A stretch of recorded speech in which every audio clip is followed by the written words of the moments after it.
Ghost photography emerged in the mid-19th century, captivating the public's imagination by purportedly capturing images of the deceased alongside the living. This phenomenon intertwined technological advancements in photography with the era's burgeoning interest in spiritualism. The inception of ghost photography is closely linked to William Mumler, an American photographer who, in the early 1860s, produced images featuring faint, ghostly figures alongside living subjects. Mumler's most renowned photograph depicts Mary Todd Lincoln with what appears to be the spirit of her husband, President Abraham Lincoln. Despite widespread skepticism and allegations of fraud, Mumler's work gained significant attention, especially among those mourning losses from the Civil War. Early ghost photographs often resulted from long exposure times required by 19th century cameras. If someone moved into the frame during exposure, their image would appear faint and translucent, resembling a ghostly figure. Photographers like Mumler exploited this by intentionally incorporating such effects. They employed double exposure, where two images are superimposed, and composite photography, combining multiple negatives to create a single image, featuring alleged spirits and living people.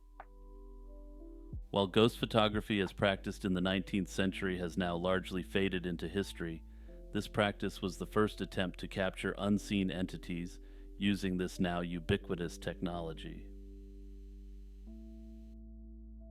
Berserkers were among the most fearsome figures of the Viking Age, occupying a unique place in Norse history. Though berserkers are widely known, their connection to the magic rituals and the occult is less widely discussed. The word berserker is derived from an Old Norse term, which translates to bear shirt in English. This term reflects their close association with bear shamanism, as well as their practice of wearing animal pelts into battle. These warriors were famed for their ability to enter a trance-like state of unbridled rage, known as Berserker Gang, during combat. The Berserker Gang was characterized by a number of distinct traits: immense physical strength, a seeming immunity to pain, and an overwhelming aggression that struck terror into their enemies. In this state, berserkers were described as impervious to fire and iron, though these claims are often regarded as hyperbole or myth. Some historians suggest their trance-like fury may have been induced by consuming psychoactive substances such as mushrooms. This theory is contentious, but it aligns with shamanic practices found in various cultures, which often include altered states of consciousness to connect with the spiritual or animalistic world. Bear shamanism played a central role in the berserker's identity. In Norse mythology, the bear symbolized immense power, ferocity, and resilience, qualities berserkers sought to emulate. By wearing bear skins and adopting bear-like behaviors, these warriors aimed to embody the spirit of the bear, merging human and animal characteristics. The process of transformation into a berserker likely involved elaborate rituals. These may have included chanting, rhythmic dancing, and fasting to prepare the warrior mentally and physically for the Berserker Gang. Some historical accounts describe berserkers as biting their shields or howling like animals before combat, further emphasizing their departure from human norms and alignment with animalistic fury. The concept of the third eye is a widely recognized symbol across various spiritual traditions, representing an inner vision, heightened awareness, and a gateway to higher consciousness. This esoteric concept is most commonly associated with the chakras in Hinduism and the pineal gland in modern interpretations. The third eye is traditionally seen as a mystical and esoteric concept in various spiritual traditions, particularly in Hinduism and Buddhism. In Hinduism, the third eye is associated with the Ajna chakra, located between the eyebrows, which is considered the center of intuition, intellect, and spiritual insight. This chakra is believed to connect individuals to their inner selves and the universe, enabling them to perceive realities beyond the physical world. It is often symbolized by a bindi, a mark on the forehead representing the divine vision of inner reality. Buddhism similarly associates the third eye with mindfulness and awakening, a state where one transcends ordinary perception to achieve spiritual enlightenment. The third eye is seen as the path to realizing the true nature of existence, free from the illusions of the material world. In other cultures, the third eye has also been recognized in different forms. For instance, in Egyptian mythology, it is often compared to the Eye of Horus, a symbol of protection, royal authority, and good health. In Celtic traditions, there's evidence Druids believed in a metaphorical eye that granted insight into the unseen and the true reality of the world. In more contemporary interpretations, particularly in the West, the third eye is often linked to the pineal gland, a small endocrine gland in the brain. The pineal gland has been a subject of fascination due to its connection with light, sleep regulation, and the production of melatonin. Some holistic practitioners and spiritual teachers believe that the pineal gland, when activated, can lead to the awakening of the third eye, thereby enhancing intuition, spiritual insight, and even psychic abilities. The association between the third eye and the pineal gland gained popularity in the 20th century, especially through the works of New Age thinkers and theosophists. This belief has led to various practices aimed at opening the third eye, such as meditation, visualization, and certain yoga practices that are designed to stimulate this gland and awaken higher consciousness. In many spiritual traditions, opening the third eye is seen as a crucial step towards achieving enlightenment. It involves transcending the limitations of the ego and the material world to gain a deeper understanding of the self and the universe. Psychic vampires, often referred to as energy vampires, are individuals who drain the emotional or psychic energy of others, leaving their victims feeling exhausted or depleted. Unlike the mythical blood-sucking vampires of folklore, psychic vampires feed on the life force or emotional energy of their targets. This concept has roots in various cultural beliefs and has been explored in both occult practices and psychological studies. The idea of energy vampirism dates back to ancient civilizations. In Eastern mysticism, concepts like ki in Chinese philosophy or prana in Hindu traditions refer to the vital life force present in all living beings. Occult practitioners believe that psychic vampires have the ability to absorb this life force from others. In Western esoteric traditions, such as Hermeticism and Theosophy, discussions about astral energies and the manipulation thereof often include references to beings that can siphon these energies. Psychic vampires typically exhibit behaviors that enable them to siphon energy from others. They may be highly self-centered, lacking empathy, and often engage in manipulative tactics to elicit emotional responses. Common traits include constant complaining, playing the victim, or creating unnecessary drama to draw attention and energy toward themselves. These individuals may not always be conscious of their actions, but the impact on their victims is palpable, often resulting in feelings of fatigue, irritability, or emotional distress. Psychic vampires can be categorized based on their methods and intentions. Intentional psychic vampires are individuals who are aware of their actions and deliberately seek to drain others' energy for personal gain or satisfaction. They may employ specific techniques to tap into others' life force, often under the guise of seeking help or support. Unintentional psychic vampires are people who are typically unaware of their draining behavior. They might be dealing with personal issues, leading them to unconsciously draw energy from those around them.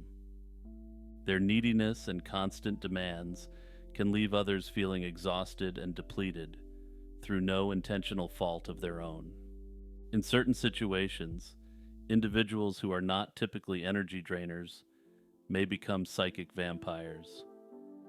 High-stress environments or personal crises can cause someone to temporarily exhibit energy-draining behaviors. Notably, unlike most other occult topics discussed in this iceberg series, psychic vampirism is likely something that's been experienced by everyone at some point in their lives. Everyone has had that experience of encountering a person who, for whatever reason, just has the ability to completely drain them. Angel numbers are sequences of repeating digits, such as 111, 222, or 333, that many believe carry spiritual significance. These patterns are thought to be messages from the spiritual realm, offering guidance or reassurance in one's life. The concept has gained popularity in recent years, especially through social media platforms where individuals share their experiences and interpretations of these numbers. Numerology is the belief that numbers hold mystical properties and can influence human life. It was Doreen Virtue, a New Age author and spiritual teacher, who popularized the term angel numbers in the early 2000s. She proposed that these repeating number sequences are messages from guardian angels, offering guidance and insight into one's life path. Each angel number is believed to carry a specific meaning. For instance, the number 111 is often associated with new beginnings and opportunities, while 444 is seen as a sign of protection and encouragement. These interpretations are not universally standardized and can vary among different practitioners and cultures. The significance attributed to these numbers often depends on personal beliefs and the context in which they appear. Despite their popularity, angel numbers have faced criticism and skepticism from both skeptics and believers in numerology. Some argue that the interpretations are too generalized and can be attributed to the psychological phenomenon known as confirmation bias. This is where individuals see patterns that align with their beliefs or desires. Many skeptics who believe in numerology generally believe that angel numbers are an extremely basic and commodified version of a highly complex discipline. Reiki, originating from Japan in the early 20th century, is a form of energy healing that emphasizes the transfer of universal life energy through a practitioner's hands to promote well-being. The term Reiki combines two Japanese words, rei, meaning universal, and ki, meaning something approximate to life energy. This practice is grounded in the belief that an unseen life force energy flows through all living beings, and disruptions or blockages in this energy can lead to illness or stress. By channeling this energy, Reiki aims to restore balance and support the body's natural healing processes. The development of Reiki is attributed to Mikao Usui, born in 1865 in Japan. Usui, who had some training as a Buddhist monk, had a deep interest in spiritual practices and healing methods. In the early 1920s, after a period of fasting and meditation on Mount Karama, he reported experiencing a profound spiritual awakening that led to the development of this healing system. Usui began teaching this method, emphasizing self-healing and spiritual development. He established a clinic in Tokyo and trained over 2,000 students in his lifetime. After Usui's death in 1926, one of his prominent students, Chujiro Hayashi, continued to practice and teach Reiki. In the 1930s, Hawayo Takada, a Japanese-American woman, sought treatment from Hayashi's clinic in Japan for her health issues. Impressed by the results, she became a dedicated student and later a Reiki master. Takada introduced Reiki to the United States upon her return, establishing clinics and training practitioners across the country. Her efforts were instrumental in spreading Reiki throughout the Western world. Reiki is, of course, a very popular treatment method until this day, and I'm sure many of you in my audience have participated in a Reiki session or know someone who has. A typical Reiki session involves the recipient lying fully clothed on a massage table, while the practitioner places their hands lightly on or just above specific areas of the body. These hand positions correspond to major organs and energy centers, commonly known as chakras. The practitioner holds each position for several minutes, allowing the flow of energy to address areas of need. Sessions usually last between 45 to 90 minutes, depending on the practitioner's approach and the client's needs. Some practitioners incorporate additional elements such as crystals or aromatherapy to enhance the experience. While many individuals report positive experiences with Reiki, including reduced stress and improved well-being, scientific research on its efficacy remains inconclusive. Hey everyone, it's Jimmy here, just reminding you to like and subscribe and to hit the notification bell. If you watch my videos regularly, you know I've set a goal of 15,000 subscribers by the end of the year, and with your help, we're almost there. Anyway, let's get back to the video. The Hand of Glory is a dark artifact rooted in European folklore, particularly associated with thieves and dark magic. Traditionally, it's the preserved hand of a hanged criminal, often the left hand or the, quote, hand that did the deed. This gruesome talisman was believed to possess supernatural powers, especially when combined with a candle made from the fat of the same executed person. The hand would then serve as a candlestick for a candle made from the fat of the same individual, with the wick crafted from his hair. When lit, the Hand of Glory was said to render all within its presence motionless, facilitating undisturbed theft. Further, the artifact was said to be able to assist with picking any lock, but again only when lit. The process of creating a Hand of Glory was intricate and steeped in ritual. According to an 18th century grimoire, the hand had to be cut from the body of a hanged man, wrapped in a piece of funeral wrapping, and squeezed to remove any remaining blood. It was then placed in an earthenware vessel containing a mixture of salt, saltpeter, and pepper, left for a fortnight, and subsequently dried in the sun during the hottest days of summer. The only surviving examples of a Hand of Glory is housed in the Whitby Museum in North Yorkshire in England. Discovered in the early 20th century hidden within the wall of a thatched cottage in Castleton, it was identified by a local historian. The museum describes it as a mummified human hand, believed to be the only known example of its kind. Notably, the reason why this occult artifact may sound familiar to many of you is due to Harry Potter. In this series, it's depicted as a magical object that provides light only to the holder, leaving others in darkness. This portrayal aligns with traditional beliefs about the hand's ability to aid thieves by confounding their victims. Natural magic, as a concept and practice, thrived during the Renaissance, representing a synthesis of empirical observation and mystical thought.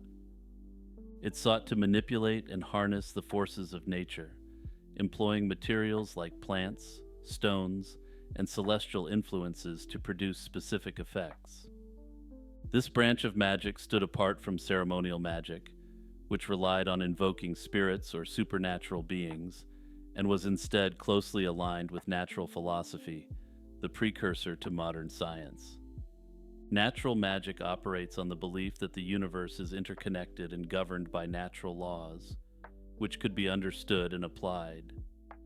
Practitioners utilized correspondences, connections between objects, substances, or celestial bodies, to effect changes in the physical world. Common areas of focus included astrology, astronomy, alchemy, and botany. Notably, unlike many other magical practices which were discouraged by both secular and church authorities, natural magic was generally allowed to flourish for reasons which will become apparent. Renaissance thinkers sought to reconcile ancient esoteric traditions with Christian theology. Natural magic was often framed as the quote-unquote scientific exploration of God's creation, rather than an act of heresy.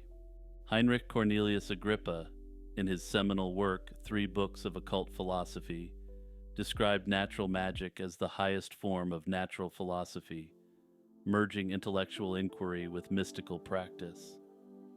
Natural magic drew heavily from classical sources, including the works of Pythagoras, Plato, and Aristotle, and was deeply influenced by Hermetic texts and Neoplatonism.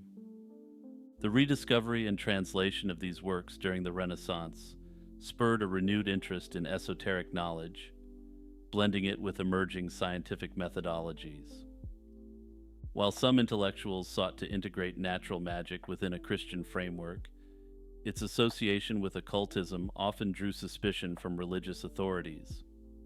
The line between natural and demonic magic was not always clear, leading to accusations of heresy.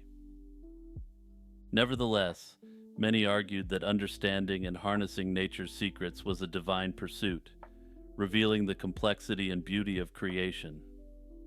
Natural magic can be seen as a bridge between mysticism and the scientific revolution.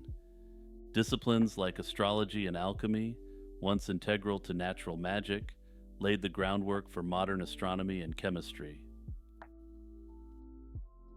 Parrot astrology is a traditional form of fortune-telling, practiced predominantly in the Indian states of Tamil Nadu and Andhra Pradesh. This unique method involves trained parrots, selecting cards that are then interpreted by astrologers to predict an individual's future. Historically, parrot astrologers would set up their booths in bustling marketplaces or under the shade of trees, attracting passers-by seeking insights into their futures. In a typical parrot astrology session, the astrologer sits with a caged parrot and a deck of 27 cards, each depicting various Hindu deities or significant symbols. When a client approaches, the astrologer asks for their name and then opens the cage, allowing the parrot to emerge. The parrot selects a card from the spread using its beak and returns to the cage. The astrologer interprets the chosen card to provide predictions or guidance to the client. Parrots hold a special place in Hindu mythology and culture. They are often associated with the god Kamadeva, the deity of love, symbolizing passion and desire. This cultural reverence adds a layer of significance to the practice of parrot astrology, as the bird is not just a tool, but perceived as a sacred medium connecting the divine to the human realm. Ceremonial magic, often referred to as ritual or high magic, is a tradition that employs elaborate rituals and symbolic tools to invoke spiritual entities or achieve specific outcomes. Unlike folk magic, which often relies on simple, spontaneous practices, ceremonial magic is characterized by its structured ceremonies, detailed rituals, and the use of consecrated instruments. Practitioners, known as magicians or ceremonial magicians, aim to connect with higher spiritual realms, seeking personal transformation, enlightenment, or the manifestation of specific desires. The origins of ceremonial magic can be traced back to ancient civilizations, where rituals and invocations were integral to religious and spiritual practices. In ancient Egypt, the concept of Heka encompassed both the god of magic and the practice itself, highlighting the significance of ritualistic magic in their culture. The Egyptians believed that through Heka, they could influence both the natural and supernatural worlds, ensuring harmony and balance. Similarly, in ancient Mesopotamia, priests performed intricate rituals to communicate with deities and spirits, seeking guidance and favor. These early practices laid the groundwork for the development of more structured magical systems in later cultures. During the Greco-Roman period, magic became more systematized, with the emergence of texts detailing rituals, invocations, and the use of magical tools. The Greek magical papyri, a collection of texts from the 2nd century BC to the 5th century AD, contain a wealth of information on magical practices, including spells, hymns, and rituals. These texts illustrate the blending of Egyptian, Greek, and Roman magical traditions, reflecting a syncretic approach to ceremonial magic. This approach allowed for practitioners to pick and choose from a variety of spiritual, religious, and occult traditions to achieve their goals. In medieval Europe, ceremonial magic was often intertwined with religious practices. The Church distinguished between natural magic, which was considered acceptable, and demonic magic, which was condemned. And just for brief context, in case you forgot or skipped ahead, natural magic constituted activities such as astrology, astronomy, botany, alchemy, and other similar practices. Despite ecclesiastical opposition, grimoires, manuals containing instructions for performing magic, invoking spirits, and crafting talismans circulated among scholars and practitioners. The medieval period also saw the rise of alchemy, a practice that combined elements of chemistry, philosophy, and mysticism. Alchemists sought to transform base metals into gold and discover the elixir of life, often employing ceremonial rituals in their work. The symbolic language and rituals of alchemy significantly influenced the development of ceremonial magic, though the practice was still widely viewed as acceptable by the authorities. The Renaissance era marked a resurgence of interest in Hermeticism, Kabbalah, and alchemy, further enriching the tradition of ceremonial magic. Figures like Heinrich Cornelius Agrippa contributed significantly by synthesizing various magical traditions into comprehensive works. His 3 books of occult philosophy became a cornerstone for later practitioners. During this period, the distinction between magic and emerging scientific thought was not clearly defined. Many scholars engaged in both scientific inquiry and magical practices, viewing them as complementary paths to understanding the natural world. This era also witnessed the translation and dissemination of ancient texts, making esoteric knowledge more accessible to European scholars. The late 19th and early 20th centuries marked a pivotal period with the formation of esoteric societies, such as the Hermetic Order of the Golden Dawn. This organization played a crucial role in systematizing and popularizing ceremonial magic practices, influencing subsequent traditions and practitioners. Members of the Golden Dawn, including notable figures like Aleister Crowley, contributed to the development and of modern ceremonial magic rituals and teachings. Ceremonial magic is distinguished by its structured rituals, each meticulously designed to achieve specific spiritual or material objectives. Central to these practices is the casting of a magic circle, a sacred space that serves as a protective barrier against external influences and a focal point for spiritual energies. Within this circle, practitioners perform rituals that may include invocations, evocations, and the use of symbolic gestures and words of power. A fundamental ritual in many modern traditions is the lesser ritual of the pentagram. This ritual involves tracing pentagrams in the air at the cardinal points, accompanied by specific divine names, to cleanse the space of unwanted energies and establish a sacred environment. Another key aspect is the use of consecrated tools, often referred to as magical weapons. These include the wand, representing will, the cup, symbolizing understanding, the sword or dagger, denoting intellect, and the pentacle, embodying material reality. Each tool is crafted and consecrated according to specific guidelines, imbuing it with symbolic significance and spiritual potency. The practice of invoking or evoking spiritual entities is also central to ceremonial magic. Invocation involves calling upon higher spiritual beings, such as angels or deities, to gain wisdom or assistance. Evocation, on the other hand, entails summoning spirits or other entities to appear within the magic circle, often for the purpose of obtaining information or performing tasks.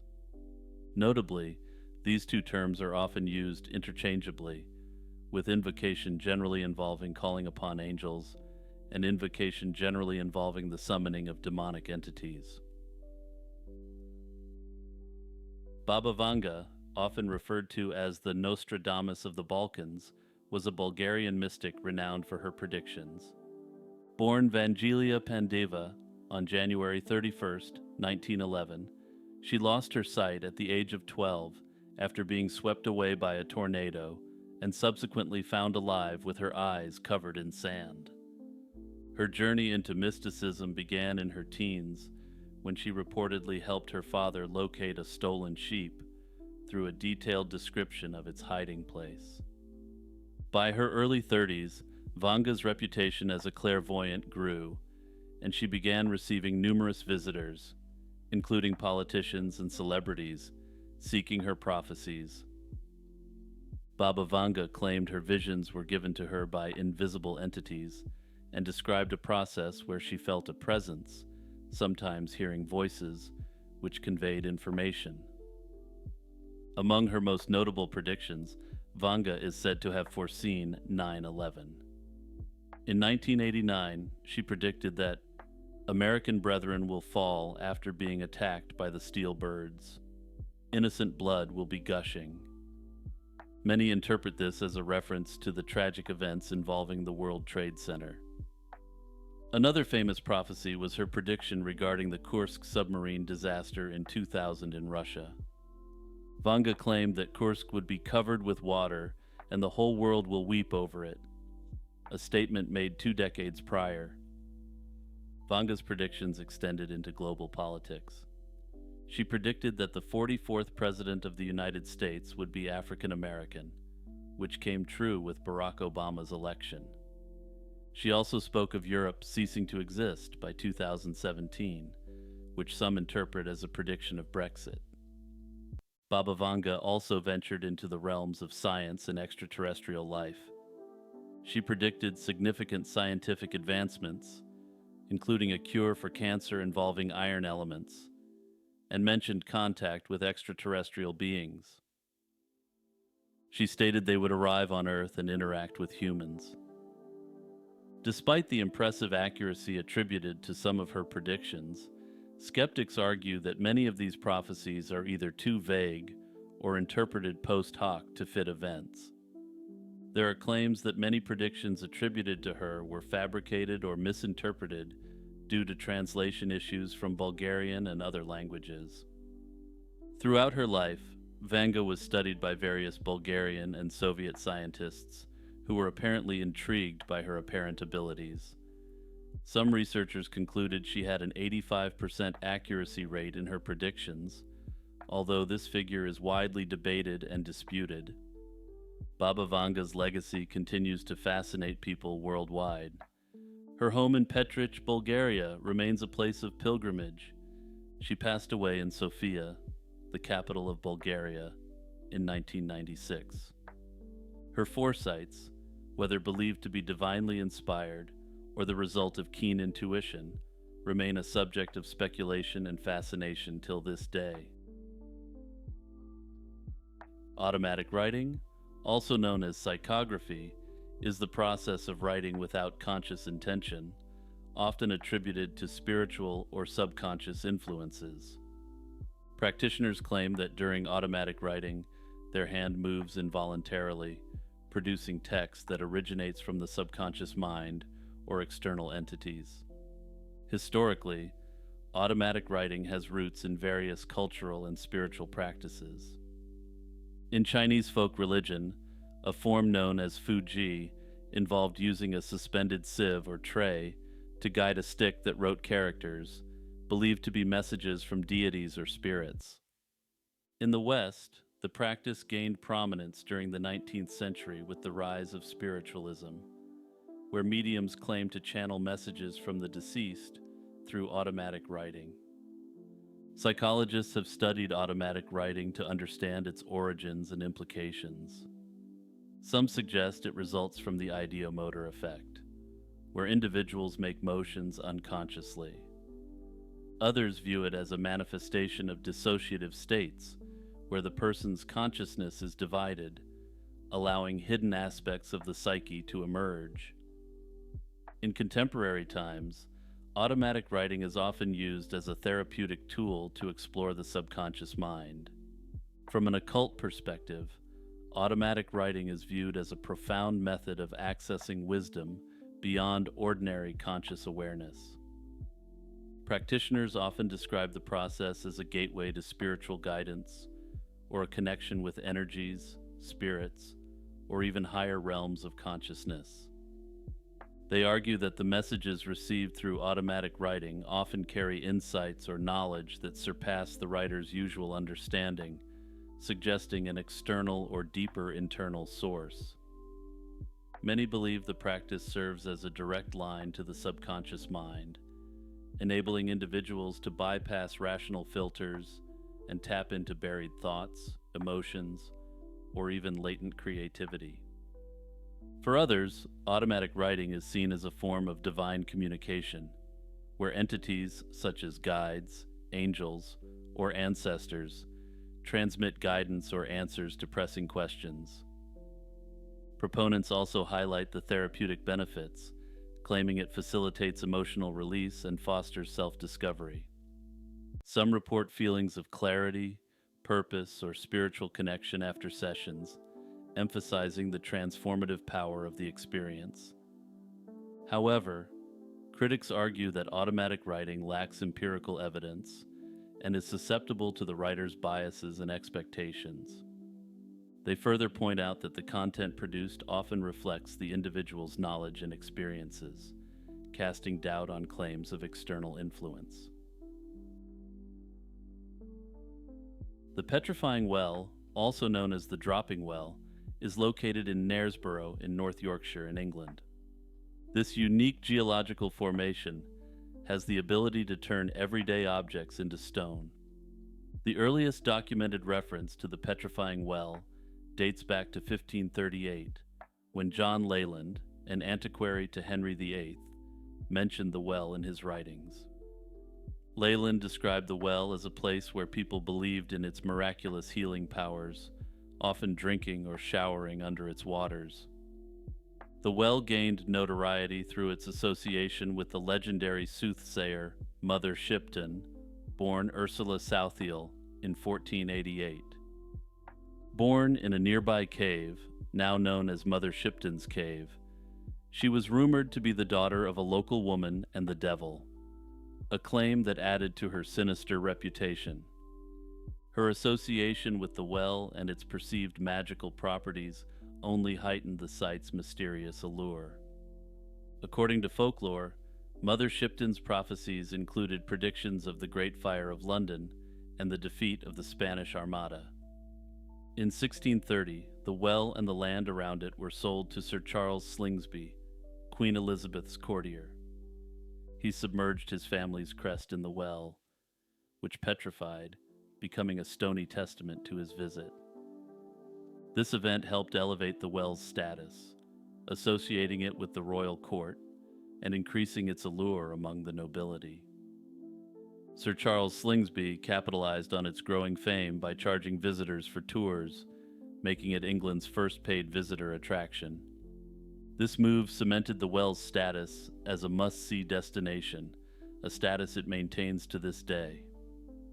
According to modern understanding, the Petrifying Well's unique ability to petrify objects is not due to witchcraft or magic, but rather a natural geological process. The well's water is rich in minerals, particularly calcium carbonate and calcium sulfate. Researchers suggest that the water's high mineral saturation is due to its route through an extensive system of underground caverns, where it dissolves limestone before emerging at the well. When the water flows over objects, these minerals deposit a hard shell, similar to the formation of stalactites and stalagmites in caves. Remarkably, the petrification process can occur in just 3 to 5 months, depending on the object placed within. This rapid transformation has made the well a subject of scientific interest and a favorite spot for tourists to leave items like teddy bears, hats, and even bicycles. While the scientific explanation of the petrifying process is widely accepted, there have been numerous theories and speculations about the well's powers throughout history. In the past, locals believed the well was cursed or blessed by supernatural forces. Some thought it was a manifestation of the divine, serving as a form of protection or curse depending on the object or person involved. Another widely believed aspect of the well is its connection to healing and protective powers. For centuries, people believed that drinking or bathing in the well's waters could cure ailments and offer protection from evil. Rosicrucianism, a mystical and esoteric tradition, emerged in early 17th century Europe. It first gained prominence with the publication of three manifestos: the Fama Fraternitatis in 1614, the Confessio Fraternitatis in 1615, and the Chemical Wedding of Christian Rosenkreutz in 1617. These texts introduced the mythical Christian Rosenkreutz, depicted as a German nobleman who traveled extensively in the Middle East. During his travels, he's claimed to have acquired profound knowledge in alchemy, mysticism, and esoteric traditions long lost to Europeans. Upon returning to Europe, he allegedly established the Fraternity of the Rose Cross to disseminate this wisdom. The Fama Fraternitatis describes Rosenkreutz's journey and his intention to reform the world through the secret fraternity. It portrays the Brotherhood as a group of enlightened individuals possessing advanced scientific and spiritual knowledge. The Confessio Fraternitatis elaborates on these ideas, presenting the movement as a call for universal enlightenment and the renewal of human knowledge. The third manifesto, The Chemical Wedding of Christian Rosenkreutz, is an allegorical tale steeped in alchemical symbolism, portraying a mystical initiation process in the Middle East. The anonymity of these manifestos fueled speculation about their authorship. Many scholars believe they were the work of Johann Valentin Andrea, a German Lutheran theologian, though this remains contested. This is largely due to the fact that Andrea himself, in his autobiography, claimed that he wrote the books. However, some true believers ascribe the works to Count Saint Germain, who they also believe may have been Christian Rosenkreutz himself. At its core, Rosicrucianism blends Christian mysticism with elements of Hermeticism, Kabbalah, and alchemy. The central symbol of the Rose Cross represents the union of spiritual and material realms, encapsulating the movement's belief in the interconnectedness of science, religion, and art. The Rosicrucian manifestos emphasize the pursuit of esoteric knowledge to uncover the hidden principles governing nature and the divine. They advocate for personal enlightenment through meditation, study, and a mystical understanding of the universe. Central to Rosicrucian philosophy is the idea of universal reformation, a concept that seeks to harmonize humanity with divine laws through scientific and spiritual advancements. Alchemy, a key aspect of Rosicrucian thought, serves as both a literal and symbolic practice. While alchemists sought to transform base metals into gold, Rosicrucians viewed this process as a metaphor for spiritual transformation, emphasizing the purification of the soul. The rise of Rosicrucianism coincided with significant intellectual and cultural shifts in Europe. The Scientific Revolution, Protestant Reformation, and Renaissance humanism provided fertile ground for esoteric movements. Rosicrucian ideals resonated with those seeking an alternative to dogmatic religious and scholarly traditions that had predominated prior. During this period, Europe witnessed a surge in interest in occult-based proto-sciences, such as astrology, alchemy, and mineralogy. The Catholic Church and other authorities viewed Rosicrucianism with suspicion, associating it with heretical ideas and secretive practices. The manifesto's call for reformation and their critique of established institutions further fueled these concerns. Despite this, Rosicrucianism persisted, shaping the development of Western esotericism. Rosicrucianism played a pivotal role in the evolution of Western esoteric traditions. Its ideas influenced numerous secret societies and philosophical movements, particularly during the 18th and 19th centuries. The Order of the Golden and Rosy Cross, established in the mid-18th century, integrated Rosicrucian principles with alchemical practices.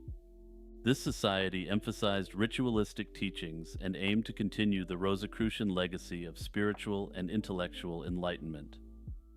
The Societas Rosicruciana in Anglia, founded in 1865, restricted membership to Master Masons, reflecting the intertwined histories of Rosicrucianism and Freemasonry. This organization sought to study and preserve Rosicrucian traditions, adapting them to a Masonic framework. Perhaps the most significant Rosicrucian influence is seen in the Hermetic Order of the Golden Dawn. Established in 1887, this influential occult society drew heavily from Rosicrucian symbolism, rituals, and philosophies. The Golden Dawn's teachings on ceremonial magic, tarot, and mysticism profoundly impacted modern occultism, attracting notable figures like Aleister Crowley. Rosicrucianism has faced skepticism and controversy since its inception. Critics have strongly questioned the authenticity of its claims, particularly the existence of Christian Rosenkreuz and the Brotherhood of the Rose Cross.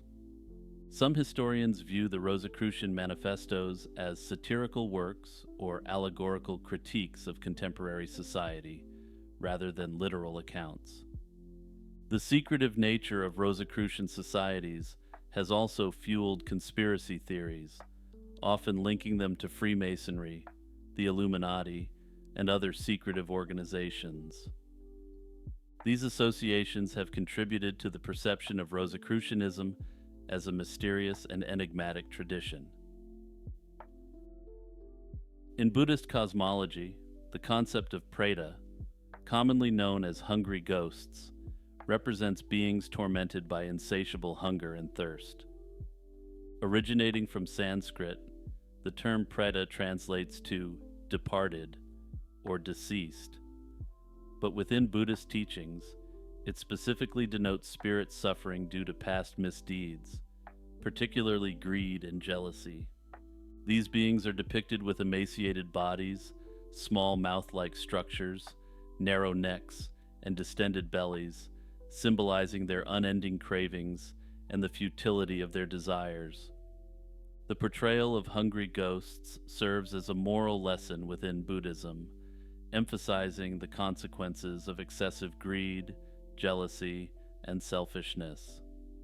By depicting the Preta as beings suffering from unfulfilled desires, Buddhist teachings encourage adherents to cultivate virtues such as generosity, compassion, and detachment from desire. The concept of the hungry ghost integrated itself throughout East Asia as Buddhism spread. As Buddhism spread to China, the concept of Preta was integrated into local beliefs. In Chinese Buddhism, these spirits are believed to inhabit a realm between humans and hell, suffering from extreme hunger and thirst as retribution for their past actions. The Hungry Ghost Festival, or Zhongyuan Festival, held on the 15th day of the 7th lunar month, is a significant event where offerings of food, incense, and money are made to appease these spirits. In Japan, the concept of Preta was adopted as the Gaki, maintaining the notion of spirits tormented by insatiable hunger. The Obon Festival, celebrated in mid-August, is a time when families honor their ancestors, believing that the spirits return to the world of the living during this period. While Obon primarily focuses on ancestral spirits, the influence of the Gaki concept is evident in the rituals performed to ensure that all spirits, including hungry ghosts, are appeased. Monks often chant sutras and make offerings to prevent these spirits from causing harm. In Korea, the concept of hungry ghosts, known as agui, is influenced by both Buddhist and indigenous shamanistic traditions.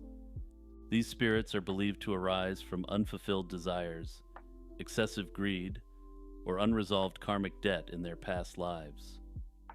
Like in China and Japan, agui are depicted as tormented beings with insatiable cravings, reflecting moral lessons about the dangers of attachment and selfishness. Rituals to appease the agui are performed during Buddhist ceremonies include food offerings and prayers. However, the Korean conception of hungry ghosts is also influenced by shamanism, where some believe shamanistic practices can permanently alleviate the suffering of deceased relatives. The Sudarium of Oviedo, also known as the Shroud of Oviedo, is a blood-stained linen measuring approximately 34 by 21 inches.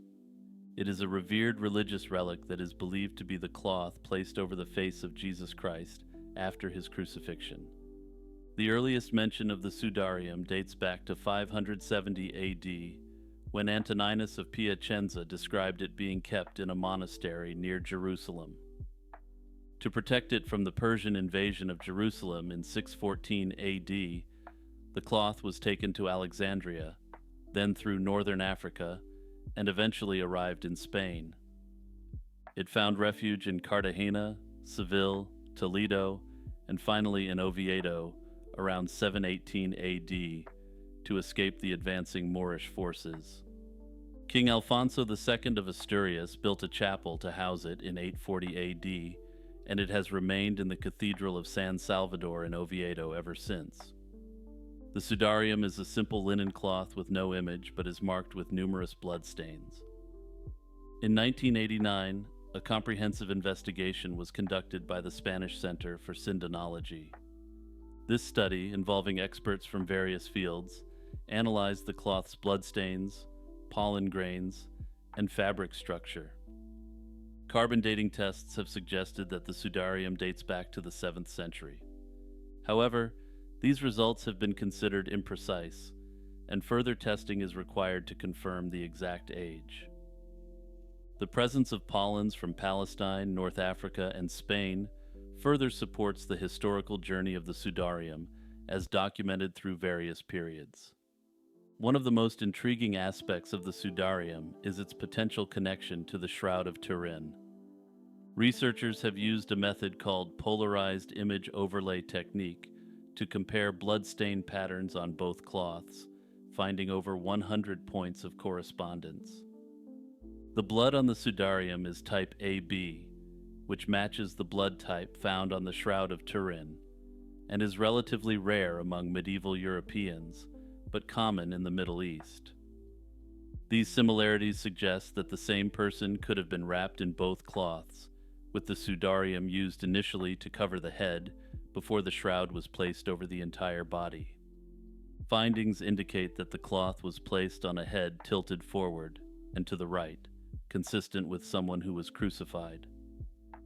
Further forensic studies have shown that the stains include blood from deep puncture wounds, possibly from a crown of thorns, and fluids from pulmonary edema. The Sudarium is displayed 3 times a year in the Cathedral of Oviedo: on Good Friday, on the Feast of the Triumph of the Cross, September 14th, and 7 days after this feast, September 21st. Despite being overshadowed by the Shroud of Turin, the Sudarium has gained interest for its potential to authenticate the shroud and its historical and religious significance. Pilgrims and researchers continue to visit Oviedo to view this ancient relic and study its mysteries. The God-worshipping society, founded by Hong Xiuquan in the mid-19th century, was a religious movement in China that combined elements of Christianity with Chinese folk traditions. It played a pivotal role in the development of the Taiping Rebellion, one of the largest and deadliest civil conflicts in world history. The society's teachings and practices not only aimed at religious reform, but also carried a strong political message against the ruling Qing dynasty. The group's eventual transition from a religious sect to a full-fledged rebellion was motivated by a unique blend of spiritual beliefs, social grievances, and millenarian aspirations. The God-worshipping society began with Hong Xiuquan's spiritual visions. After failing multiple attempts at the imperial examinations to become a bureaucrat, Hong experienced a series of mystical visions in which he believed he was appointed as a younger brother of Jesus Christ. Notably, and keep this in mind for later, these examinations had a 1% pass rate, and passing the examination was the equivalent of having quote-unquote made it in society. Also, it's important to keep in mind that this 1% pass rate was for people who had devoted their entire lives to studying for this exam. For all but the wealthiest families, this required the extended family and beyond to place resources into a talented young person to begin studies at an early age. But I digress. Hong's interpretation of Christianity was influenced by Protestant missionaries in China, but took a syncretic turn. He blended his understanding of Christian monotheism with Chinese religious elements, particularly a focus on Shangdi, the traditional high god of Chinese culture. These teachings were deeply intertwined with a message of justice, positioning Hong as a divine leader who could guide his followers toward a utopian society. Hong developed the society as a platform to oppose the social injustices suffered by the poor. Initially, their message spread among marginalized groups, such as the Hakka Chinese people, who faced discrimination in Qing society. The society attracted thousands of converts, including miners, laborers, and small farmers. It grew in popularity largely due to the promise of a better life, free from oppression by local elites and the Qing government. The God-worshipping society fostered a sense of community through its stringent religious and social structure. Members were required to abandon traditional Confucian and Buddhist practices in favor of the society's Christian-inspired beliefs. The group also emphasized collective responsibility, establishing communal living arrangements and a common treasury where wealth was shared among all members. The society's ideology demanded strict moral behavior, including chastity and sobriety, creating a form of religious discipline intended to purify the believers and prepare them for the coming era of divine rule. A distinctive aspect of the God-worshipping society's theology was its millenarian vision. Hong preached that the world was corrupt, ruled by demons, i.e., the Qing dynasty, and that God had chosen him to lead his followers in the creation of a new, divinely sanctioned kingdom. His concept of the heavenly kingdom of great peace was a utopian vision that would eventually come to define the movement.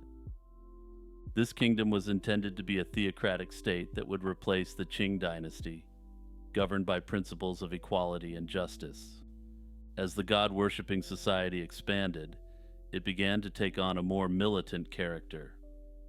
By 1847, Hong Xiuquan had amassed a large following, which were then armed and trained to resist local authorities. Conflicts between the society's members and Qing officials escalated, leading to the Jintian Uprising in 1851. This marked the beginning of the Taiping Rebellion, as the society formally declared war against the Qing government, calling for the establishment of the Heavenly Kingdom. Hong's declaration of the Taiping Heavenly Kingdom in 1851 was not just a religious proclamation, but also a political move. It positioned the society as a direct challenge to the Qing authority, framing the struggle as one between the forces of good, the God-worshippers, and evil, the Qing. The rebellion gained momentum, and by 1853, the Taiping forces captured Nanjing, China's southern capital, which they declared as the capital of their divine kingdom. Under the rule of the God-worshipping society, the Taiping Heavenly Kingdom adopted radical policies that sought to restructure Chinese society. The leadership promoted gender equality, abolished foot binding, and redistributed land among peasants. The state also strictly regulated behavior according to religious laws, banning practices such as gambling. These reforms were accompanied by strict authoritarian control, which did not ingratiate the new subjects of the Taiping Heavenly Kingdom to their new monarch. Despite early successes, the Taiping Heavenly Kingdom struggled to maintain cohesion. Internal power struggles emerged between different factions within the leadership. Further, multiple leaders other than Hong began to claim to communicate directly with God, undermining Hong's authority. These divisions, coupled with external conflicts with the Qing military, weakened the Taiping forces. After more than a decade of intense fighting, the rebellion was finally crushed by Qing forces, aided financially and militarily by Western powers, in 1864.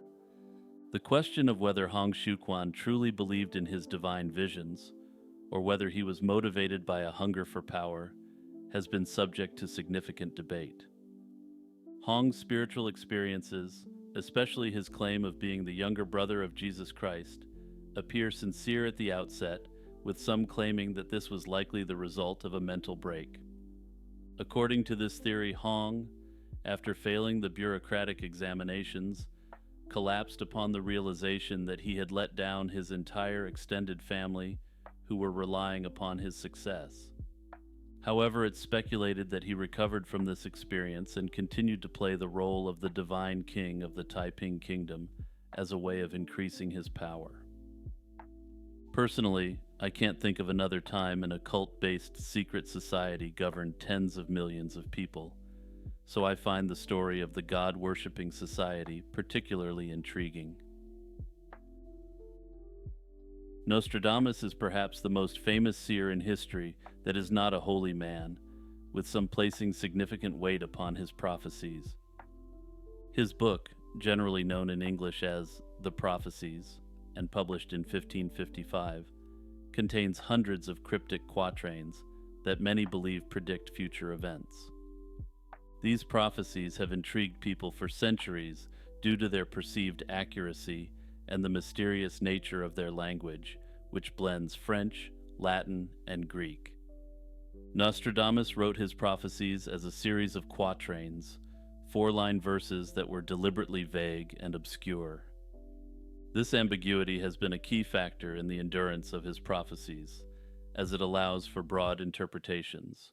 His works have been translated into numerous languages, and Nostradamus enthusiasts continue to examine his writings to uncover potential insights into future events.